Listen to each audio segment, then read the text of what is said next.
The awakening giant steer, Sarah Chen, had spent 15 years studying the deepest parts of Earth's oceans, but she had never seen anything like this. Standing in the research vessel Deep Explorer, she stared at the sonar display showing impossible readings from the Mariana Trench. The screen flickered with geometric patterns that shouldn't exist in nature. "Run it again," she told her assistant, Marcus Rodriguez. "There has to be an equipment malfunction." Marcus shook his head, his dark eyes wide with confusion. "I've checked everything 3 times, Dr. Chen. The sonar is working perfectly. There's something down there, and it's huge." The readings showed a structure stretching 4 kilometers along the ocean floor. It wasn't rock or coral. The sonar waves bounced back in perfect mathematical patterns, suggesting smooth surfaces and right angles. Sarah had discovered underwater mountains, deep sea trenches, and unknown species, but this was different. This looked artificial. "How deep?" she asked, though she already knew the answer would be impossible. 11 kilometers down.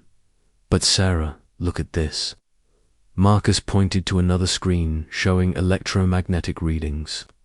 "It's generating a signal, very weak, but it's definitely there." Sarah felt her heart racing. In all her years of marine research, she had never encountered anything that generated its own electromagnetic field in the deep ocean. She grabbed the radio to contact their surface support ship. "Base station, this is Deep Explorer. We need to extend our mission. We've found something that requires immediate investigation." The response crackled back through static. "Dr. Chen, we're getting strange reports from research stations worldwide. Similar electromagnetic anomalies are being detected everywhere. The Antarctic Research Team, the Sahara Geological Survey, even the teams in Siberia. Everyone is finding the same kind of signals." Sarah exchanged glances with Marcus. This wasn't just one discovery anymore. This was global over the next 48 hours. As research teams around the world compared their data, a pattern emerged that defied explanation. Every major continent and ocean basin contained at least one massive structure buried deep underground or underwater. The structures were enormous, some spanning hundreds of kilometers. Most disturbing of all, they were all beginning to activate simultaneously in the Australian outback. Mining equipment detected a metallic structure larger than Sydney buried 2 kilometers underground. In the North Atlantic, submarine crews reported seeing lights moving beneath the ocean floor.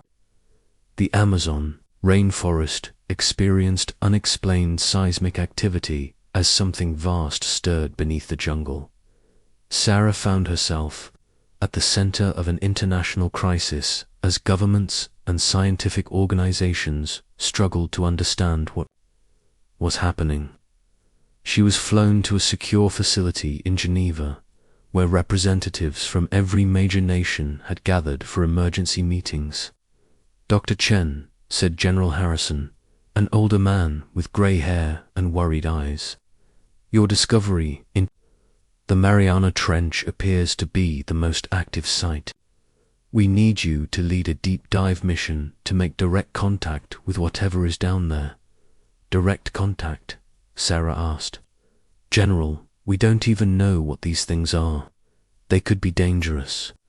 They could also be our only hope," replied Dr.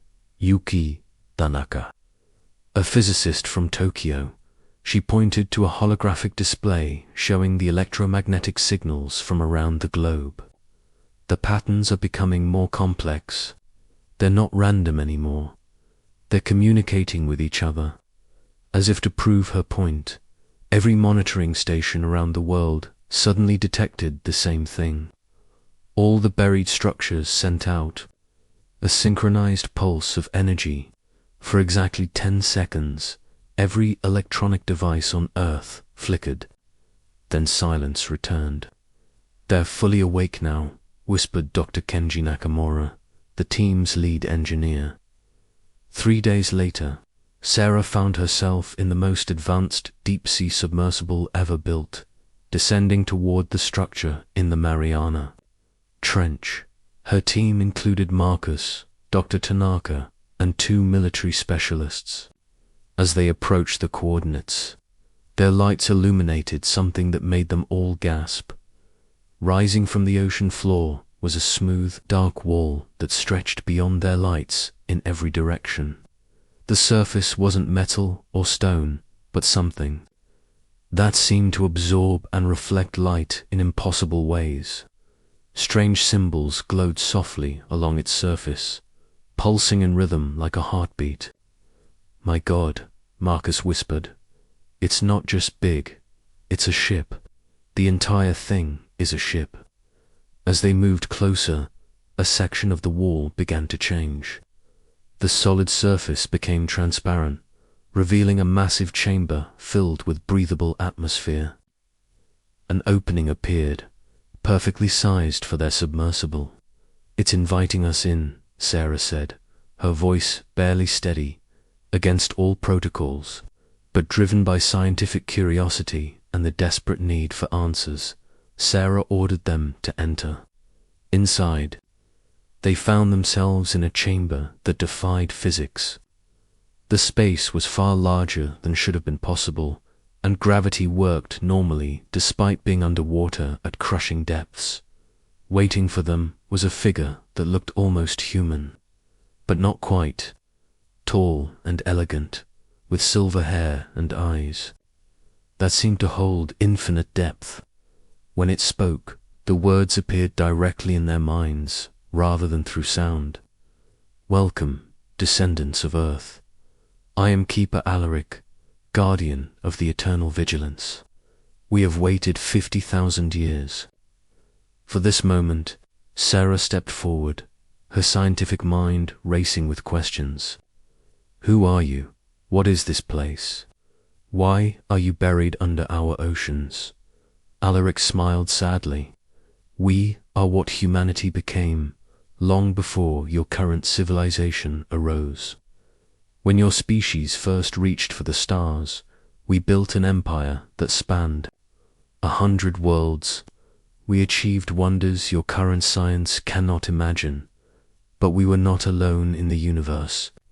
The chamber around them shifted, displaying holographic images of space battles and dying planets. Sarah watched in horror as massive dark ships consumed entire star systems, leaving nothing but emptiness behind. "The Devourers," Alaric continued, "a force of pure destruction that sweeps through the galaxy, consuming all life and energy they encounter. They destroyed our empire world by world. In our final days, we made a desperate choice. We would seed Earth with our greatest weapons and wait for humanity to evolve again, to grow strong enough to face what was coming." "The buried ships," Dr. Tanaka whispered, "they're weapons. They are more than weapons. They are the combined knowledge, technology, and military power of an entire galactic civilization. Each ship contains the essence of our greatest minds, preserved as artificial intelligences. We buried them deep to protect them from detection, programmed to awaken when the Devourers returned." Marcus looked around the impossible chamber. "How do you know they're coming back?" Alaric's expression grew grim. "Because our deep space sensors have already detected them. They are at the edge of your solar system now, beginning their approach. You have perhaps 6 Earth days before they reach your world." The weight of this revelation hit Sarah like a physical blow. Humanity was about to face an enemy that had destroyed an advanced spacefaring civilization, and their only hope was technology varied for 50,000 years. "What do you need from us?" she asked. "Everything," Alaric replied. "These ships require human crews to reach their full potential. Our ancient DNA runs in your veins. Modern humans can interface with our systems in ways we never anticipated. Your minds work differently than ours did. Where we saw logic and order, you see possibilities and chaos. That chaotic thinking may be exactly what we need to defeat an enemy that has learned to counter all logical strategies. Over the next few hours, Alaric showed them through the ship. The Eternal Vigilance was a mobile city containing weapons that could shatter moons, shields that could deflect the energy of stars, and manufacturing systems that could build entire fleets in days. Similar ships lay buried around Earth, each one designed for a specific aspect of planetary defense. As they prepared to return to the surface, Alaric made one final revelation. The Devourers are not just coming for Earth. They are coming because they detected our awakening. They know humanity's ancestors once fought them, and they fear what you might become. This is not just a battle for survival. This is the final confrontation between life and the void. Sarah looked out at the vast ship surrounding them, feeling the weight of humanity's future on her shoulders. In 6 days, the most advanced civilization in human history would face its ultimate test. The ancient guardians had awakened, the buried titans were rising, and the fate of every living thing on Earth would be decided in the darkness of space. As their submersible rose toward the surface, carrying news that would change the world forever, Sarah could only hope that 50,000 years of preparation would be enough. The last children of Earth's first empire had left them the tools for victory. Now it was up to modern humanity to prove worthy of that legacy. The awakening had begun. Soon, the buried giants would rise from their ancient sleep and take their place among the stars once more. The last stand, the transformation of Earth, began immediately. Within hours of Sarah's return to the surface, every buried ship across the planet started rising. The sight was both terrifying and magnificent as structures the size of cities emerged, from oceans, deserts, and ice caps. Humanity watched in awe as their ancestors' legacy revealed itself after 50 millennia of silence. Commander Jake Morrison stood on the deck of the aircraft carrier USS Enterprise, watching the Atlantic ship break the surface 200 miles off the coast. Water cascaded from its hull like waterfalls as the massive vessel rose into the sky, its dark surface gleaming with awakening energy patterns. He had been chosen to lead the human contingent aboard what the AI called the Starhammer, humanity's primary battle command ship. "It's beautiful and terrifying at the same time," said Lieutenant Alina Vasquez, his communications officer. She had been selected for her ability to interface with the ancient quantum communication systems. "How are we supposed to crew something that big?" Jake smiled grimly. "We're not crewing it, Lieutenant. We're partnering with it. The integration process had begun worldwide. Humans who showed genetic compatibility with the ancient technology were being brought aboard the ships. Scientists, military personnel, engineers, and even artists found themselves selected by the AI systems. The ships needed not just tactical minds, but creative ones that could think in ways the original builders never imagined. Sarah Chen found herself aboard the command ship, working directly with Keeper Alaric to coordinate the global defense. The ship's main bridge was a sphere of crystalline walls displaying real-time images of space, Earth, and the approaching threat. The Devourer fleet had passed Jupiter and was accelerating toward Earth, their dark ships visible as moving shadows against the stars. "They're not like anything in our historical records," Alaric explained, manipulating the holographic display to show detailed scans of the enemy. "The Devourers have evolved since our last encounter. Their ships are larger, their weapons more sophisticated, but they still follow the same basic strategy: overwhelm with numbers and consume everything. Dr. Tanaka studied the tactical display from her position at the science station. How many ships are we talking about? Approximately 3,000 vessels of various sizes. The largest are planet killers, capable of stripping away Earth's atmosphere in minutes. The smaller ones are focused on eliminating resistance and harvesting organic matter. Jake felt his stomach tighten. How many ships do we have? 12. Primary battleships have fully awakened. Each one is equivalent to 100 of their largest vessels in terms of raw power. But the Devourers have learned to fight as a unified swarm. They will coordinate their attacks to overwhelm our defenses. The next 2 days were a frantic period of preparation. Humans around the world learned to interface with technology that made their most advanced computers look like pocket calculators. Sarah found herself able to access the ship's vast database of knowledge simply by touching certain control surfaces. The information flowed directly into her mind, teaching her about space combat, energy, physics, and galactic history in minutes rather than years. Marcus Rodriguez, working aboard the deep strike vessel that had emerged from the Pacific, discovered he had an intuitive understanding of the ship's weapons systems. "It's like the ship is teaching me," he told Sarah during one of their quantum-encrypted communications. "I think thoughts I've never had before, understand concepts that should be impossible." The ancient Ayers were amazed by human adaptability. Where their original crews had required months of training to operate the ships effectively, humans were mastering the systems in days.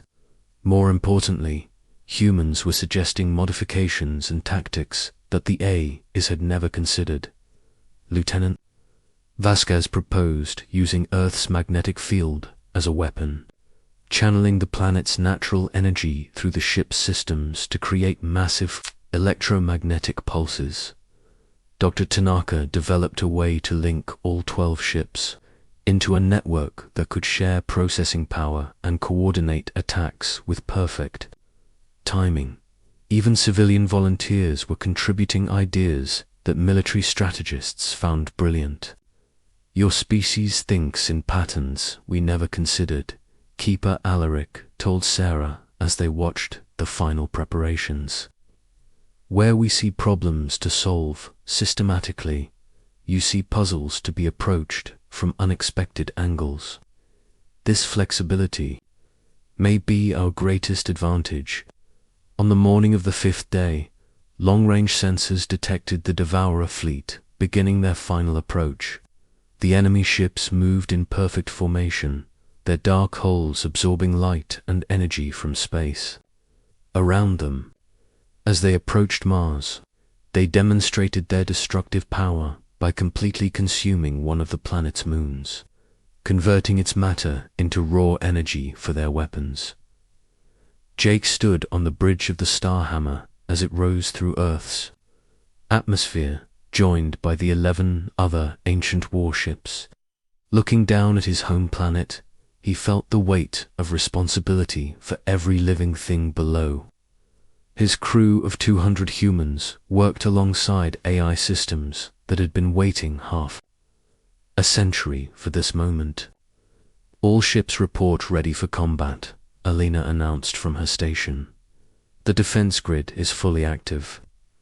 The defense grid was humanity's secret weapon.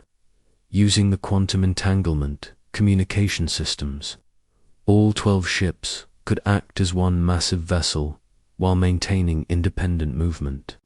Human creativity had taken the ancient technology and found ways to make it even more effective.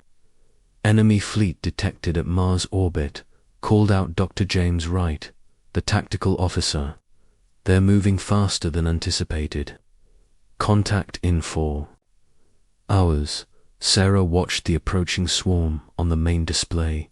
3,000 ships moving in perfect coordination. their formation designed to overwhelm any defense through sheer numbers. But as she studied their approach pattern, she noticed something the AI systems had missed. Alaric, look at their formation. They're approaching as if they expect us to fight like your original civilization did. Static, defensive positions, logical, tactical responses. What if we don't? The Keeper's ancient eyes brightened with understanding. You want to fight unpredictably. Use chaos as a weapon, exactly. Earth's defense grid can coordinate perfectly, but we can also act completely independently when needed. The Devourers have learned to counter coordinated attacks, but have they learned to counter coordinated chaos? The battle began as the Devourer fleet reached Earth's orbital space. The ancient ships met them head-on, their weapons lighting up space with beams of pure energy. The Starhammer led the charge, its main cannon firing projectiles that moved at significant fractions of light speed. Each shot could destroy multiple enemy vessels. But there were so many targets that even perfect accuracy wasn't enough. The enemy responded with their own weapons, dark energy beams that seemed to absorb light itself. Where they struck the ancient ships, armor plating simply ceased to exist, consumed at the molecular level. But the ship's shields held, at least initially. They're trying to surround us, Jake called out as he watched the tactical display. Classic pincer movement. Not if we don't let them, Sarah replied. She opened a communication channel to all ships. Execute pattern Omega. All ships. Random targeting. Maximum chaos. What happened next had never been seen in galactic warfare. Instead of maintaining formation and fighting as a coordinated fleet, the 12 human crewed ships began moving in completely unpredictable patterns. They spun, dove, and attacked from impossible angles, their AI systems calculating trajectories that seemed to defy physics. The deep strike suddenly inverted and began firing while flying backwards. The Thunderborn split its attention between 6 different targets simultaneously, its weapons systems adapting faster than the enemy could compensate. Most dramatically, the Starhammer dove directly through the center of the enemy formation, weapons firing in all directions, while its shields sparked with absorbed energy. The Devourers, programmed to counter logical military tactics, found themselves unable to predict human actions that seemed to follow no pattern at all. Their coordination began to break down as individual ships struggled to respond to attacks coming from directions that made no strategic sense. It's working, Alina shouted over the combat noise. Enemy formation is scattering. They can't maintain their attack patterns. But the Devourers adapted quickly. The largest enemy ships began firing indiscriminately, attempting to create zones of destruction that would force the human ships back into predictable defensive positions. Several of the ancient vessels took heavy damage, their shields flickering. Under the assault, we need something bigger, Jake said, watching their tactical display show increasing enemy pressure. The chaos strategy is working, but we're still outnumbered 250 to 1. Sarah had been studying the enemy ship's energy signatures when she noticed something crucial. Alaric, their ships are all connected. They're sharing power and information through some kind of energy network. What happens if we disrupt that network?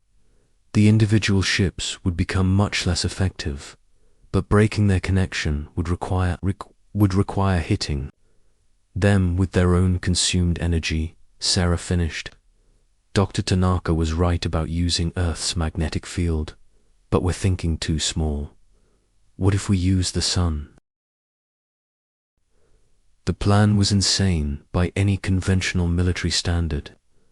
The Starhammer and 3 other ships would fly directly toward the sun, using their gravity manipulation systems to slingshot around the star while channeling its energy through their weapons systems.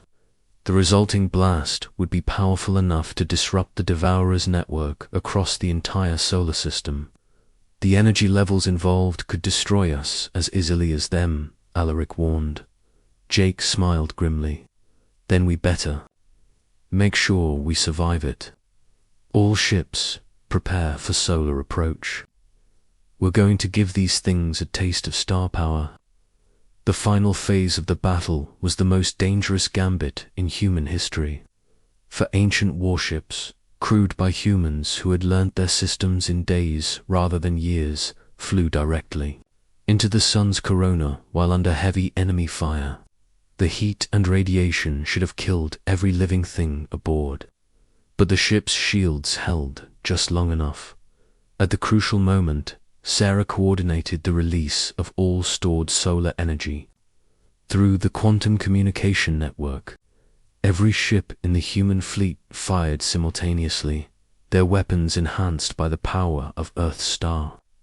The combined blast struck the Devourer fleet like the fist of an angry god. The enemy network collapsed instantly. 3,000 ships that had moved as one mind suddenly became 3,000 confused individual vessels. In that moment of chaos, the remaining 8 ancient ships struck with everything they had. The battle turned into a rout as the Devourers, unable to coordinate their responses, fell one by one to weapons that had been waiting 50,000 years for this moment. When the last enemy ship was destroyed, an exhausted silence fell over the human fleet. They had won, but at a cost that would change humanity forever. The ancient ships had shared their technology, their knowledge, and their purpose. Earth was now the inheritor of a galactic legacy. Sarah stood on the bridge of the Starhammer, looking out at the stars that no longer seemed distant and cold. Humanity had passed its ultimate test, proving worthy of the trust placed in them by their ancestors. The buried titans had risen, fought, and passed the torch to the next generation of human space travelers. The galaxy awaited, and humanity was finally ready to claim its place among the stars.